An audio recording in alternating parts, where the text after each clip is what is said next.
And on this Friday, January 3rd, 2025 edition of Newsmakers, a God gap exists among members of the incoming 119th Congress, despite Protestants and Catholics dominating the religious affiliation of both parties.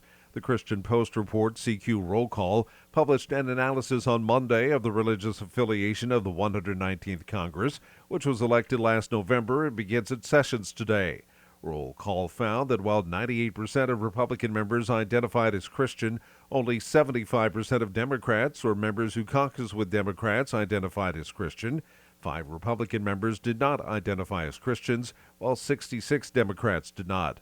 Roll Call also found that, as in past years, Protestants made up the majority of religious adherents in Congress for both parties. Roman Catholicism was the largest religious affiliation, with 83 Democrats and 68 Republicans identifying as such. Religious affiliation in Congress is higher than the general population in the U.S., with Roll Call noting that while 95% of congressional lawmakers are religiously affiliated, the Pew Research Center says less than 70% of Americans are.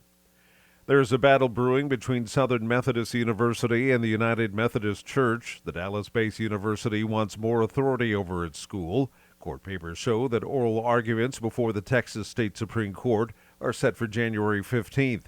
Lawyers for SMU cited a ruling from the church which wants to ban LGBT clergy and same-sex marriages. Their lawsuit argues that they're trying to break away so they can continue to educate everyone, believers and non-believers.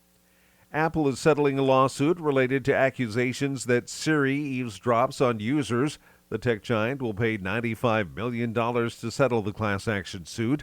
This after a more than 5-year legal battle over claims that Siri routinely recorded private conversations and shared them with third parties like advertisers. The suit also alleged that Siri recorded conversations even when the feature wasn't activated, which happens usually by pressing the button or saying, "Hey Siri," into the device.